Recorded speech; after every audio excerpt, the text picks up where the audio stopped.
Assalamualaikum warahmatullahi wabarakatuh. Sahabat Taubat Official dimanapun Anda berada, semoga selalu dalam lindungan Allah Subhanahu wa Ta'ala.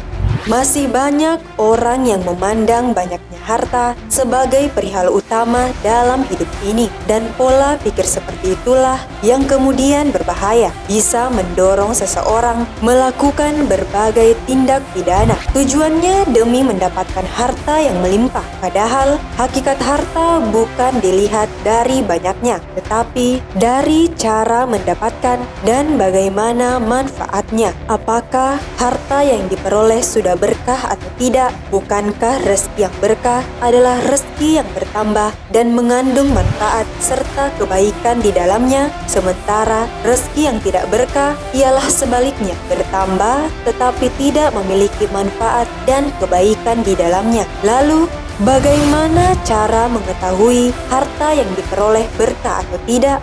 Dan bagaimana ciri-ciri harta yang berkah dan tidak? Tonton video ini hingga akhir dan temukan jawabannya tentunya hanya di channel Taubat Official. Tapi sebelum lanjut, jangan lupa like, comment, and subscribe, serta aktifkan lonceng notifikasi untuk mendukung channel ini agar tetap menyampaikan informasi Islam.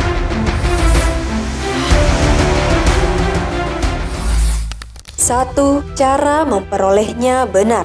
Ciri pertama dari harta itu berkah atau tidak dilihat dari sumbernya. Jika didapatkan dengan cara-cara yang benar sehingga harta yang dimiliki halal, maka Allah Subhanahu wa Ta'ala pun ridho. Tetapi jika cara memperolehnya dengan menyakiti atau merugikan orang lain, maka Allah Subhanahu wa Ta'ala tak akan menerima harta yang haram. Namun terkadang manusia lalai dalam mencari rezeki. Mereka mencari di jalan yang tidak dibenarkan syariat. Hal tersebut karena adanya godaan setan dan karena beban hidup yang dianggap begitu berat. Padahal Allah Subhanahu wa Ta'ala telah menjelaskan dalam firman-Nya, katakanlah Muhammad, tidaklah sama yang buruk dengan yang baik. Meskipun banyaknya keburukan itu menarik hatimu, maka bertakwalah kepada Allah, wahai orang-orang yang mempunyai akal sehat, agar kamu beruntung. Quran Surah Al-Ma'idah ayat 100. Allah Subhanahu wa Ta'ala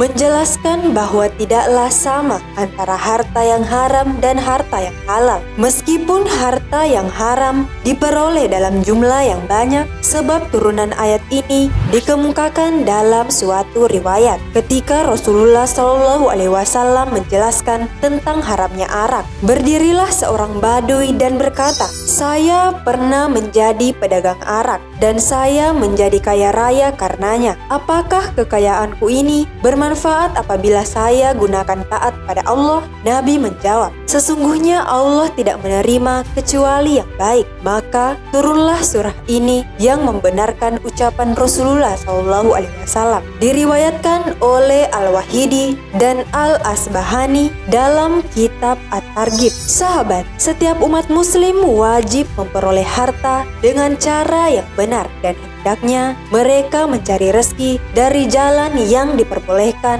serta sesuai dengan syariat, yakni dengan menjauhi mata pencarian yang jelek dan diharamkan. Keberkahan akan hilang dari harta yang diperoleh dengan cara yang haram, walaupun jumlahnya banyak. 2. Mengundangmu semakin takwa.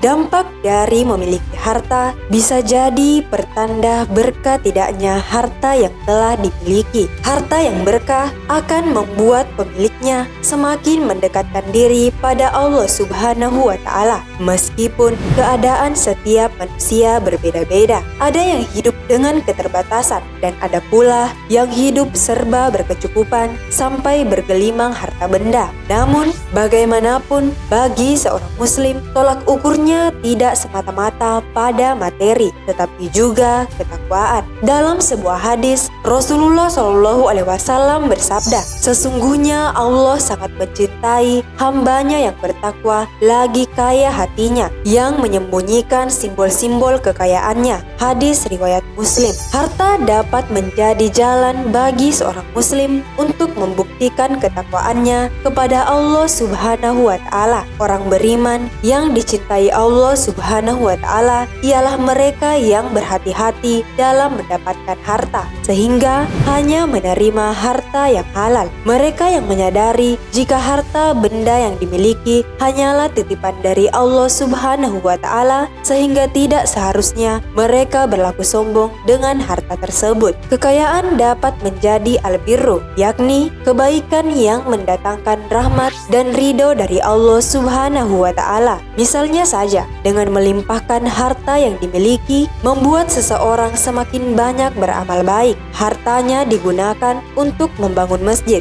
sekolah, membantu sesama, atau disedekahkan di jalan Allah Subhanahu wa Ta'ala, sehingga harta tersebut digunakan dengan baik sebagai bekal di akhirat kelak. Begitupun kekayaan yang diperoleh dari yang haram tentulah tidak bisa digunakan untuk taat kepada Allah Subhanahu wa Ta'ala. Misalnya, harta yang diperoleh dari hasil korupsi, berjudi, menipu orang, lalu digunakan untuk membangun masjid ataupun sedekah kepada anak yatim tidak akan diterima, karena Allah Subhanahu wa Ta'ala hanya menerima dari yang baik. Apa jadinya harta yang banyak jika hanya mendorong kita ke neraka dan menjauhkan rahmat Allah Subhanahu wa Ta'ala? Mungkinkah tubuh yang memakan makanan haram, ditutupi pakaian haram, mampu mempersembahkan nilai yang baik di sisi Allah Subhanahu wa Ta'ala? 3. Tidak menjerumuskanmu ke arah maksiat. Tanda lainnya dari harta yang berkah bukan malah menjerumuskan seseorang ke arah maksiat. Dan ini yang banyak terjadi di kehidupan sekarang. Sering kita melihat dan mendengar ada orang yang hidup dengan penuh kemewahan, harta yang melimpah, tidak pernah celaka, dan senantiasa sehat. Padahal hidupnya sangatlah jauh dari Allah Subhanahu wa Ta'ala dan akrab dengan kemaksiatan. Bisa jadi orang yang demikian itu terkena istidraj. Istidraj dalam Islam adalah tipuan yang diberikan Allah Subhanahu wa Ta'ala terhadap orang-orang yang membangkang kepadanya. Allah Subhanahu wa Ta'ala membiarkan seseorang meninggalkan sholat, meninggalkan puasa, tidak ada perasaan berdosa ketika bermaksiat, berat untuk bersedekah, merasa bangga dengan harta yang dimilikinya. Itu tandanya harta yang didapatkan justru menjauhkannya dari Allah Subhanahu wa Ta'ala. Padahal seseorang yang terbiasa mengonsumsi harta haram, jiwanya akan meronta-ronta, merasa tidak tenang tanpa diketahui sebabnya. Kegelisahan demi kegelisahan akan terus menyeretnya ke jalan yang semakin jauh dari Allah Subhanahu wa Ta'ala. 4. Tidak cepat hilangnya. Sahabat, mulai saat ini cobalah ubah cara pandangmu. Daripada punya banyak harta tapi tak berkah, lebih baik sedikit harta tapi berkah dan Allah Subhanahu wa Ta'ala ridho dengannya. Hal ini dijelaskan oleh Syekhul Islam Ibnu Taimiyah dalam kitab Majmu' Fatawa. Ibnu Taimiyah berkata, harta halal yang sedikit diberkahi daripada harta haram yang banyak. Harta haram ini cepat hilangnya dan Allah hancurkan. Jika prinsip ini sudah dipegang dengan erat, niscaya tak ada yang tergoda untuk mendapatkan harta dari jalan yang haram. Sebab harta yang diperoleh dengan cara yang tidak berkah seperti hasil korupsi, mencuri, riba, dan lainnya tidak akan berkah dan akan cepat hilang tanpa disadari. Setidaknya hal ini menjadi perhatian kita semua, terutama di zaman ini. Zaman di mana orang-orang mulai tidak peduli dengan halal dan haramnya harta yang didapatkan. Sebagaimana sabda Rasulullah SAW, akan datang suatu masa pada umat manusia. Mereka tidak lagi peduli dengan cara untuk mendapatkan harta, apakah melalui cara yang halal ataukah dengan cara yang haram. Hadis riwayat Bukhari. 5. Membuatmu damai dan bahagia.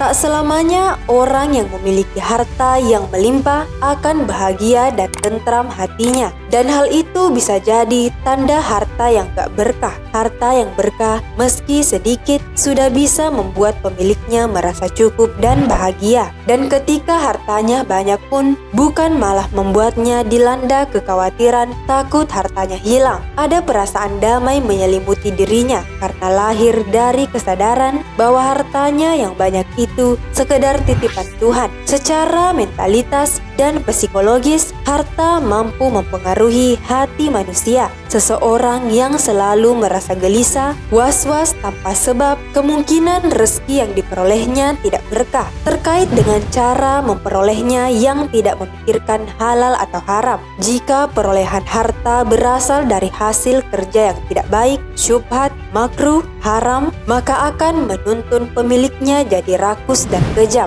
mengalami kebutaan hati nurani karena tidak mampu membedakan yang halal dan haram. Gelisah dan was-was jika perbuatannya diketahui orang banyak tapi tidak takut dosa, padahal Allah Subhanahu wa Ta'ala melihatnya.